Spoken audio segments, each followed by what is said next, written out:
what you have, hold fast, that no man take thy crown. That no man take thy crown. I pray nobody will take your crown. Many years ago, persecution against the church, in this particular area I'm talking about now, was very intense, very difficult and very high. And there were these people that were Christians, and they decided that they were going to kill them, but not by shooting them. They were going to kill them by making them die slowly. And you see, that kind of death is very, very painful. If somebody is shot, within a few minutes, the fellow is gone. But this one came with torture because of its being gradual. They put a terrible block, and you know, this kind of block, maybe you've not seen that kind over here. There was a particular place I was ministering. And because they used that hall for what they call skating. And then they put solid ice on the ground. And the ice will look like just the ground where you are now, very, very solid. But because of the meetings we were having, they had to put planks of wood on the solid ice so that people can, still sit down, and they put their legs on the solid plank. But then there was somebody that tripped on that ice on the ground, that is in a pan that was not covered, and he broke his knee. I mean, it's solid ice, but very, very cold. So this persecution of these 40 people, they put them in this particular ice, not covered, very cold. And as they just put them there, what will happen is that they will just die away like that. And they put soldiers so that they cannot run away. Soldiers on guard with their guns. So that those people will just stay there until they are frozen to death. And so these 40 people there, when they first got there because of the persecution, they were holding on, and they said they were not going to give up. And eventually one of them freezed to death. Then the next one died. Then the next one died. Then the next one died.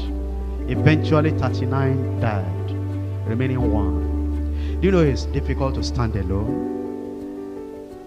Do you know that when there's no encouragement and when there's no fellowship, where you don't hear the word of God like this, do you know, you'll think that you are the only one going through what you are going through. It's difficult to stand alone. So this other fellow began to wonder that before life is frozen out of me, maybe I should change my decision.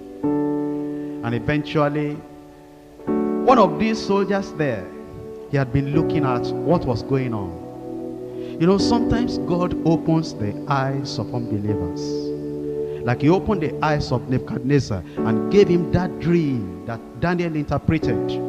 Like he opened the eyes of Pharaoh and gave him those two dreams that Joseph interpreted.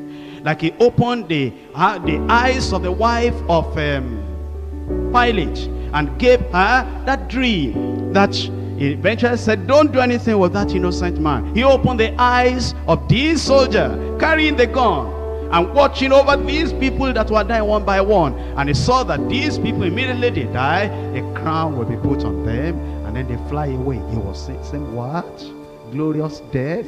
So, this last one, when he was alone, and the cold was much, and the hunger was much, and the loneliness was much, and everything was so terrible, and all these other 39 people, they have died. He was looking at their bodies like this, not knowing where they had gone.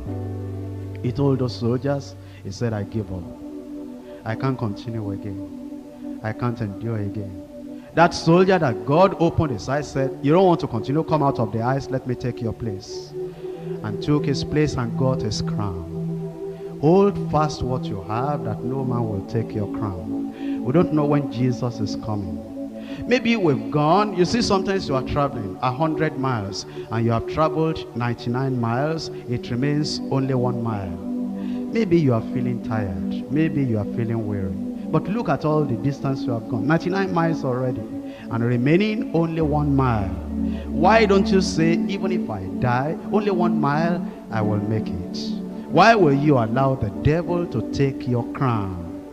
here we are. Look at how you have prayed. Look at what God has done in your life. Look at the endurance. Look at what we have suffered already. Look at the hunger. Look at the joblessness. Look at how your family rejected you. And we have come to this point now. Is it at this point we will say, I cannot continue again? I cannot follow again? Who will take your crown? Who will take the stars out of your crown?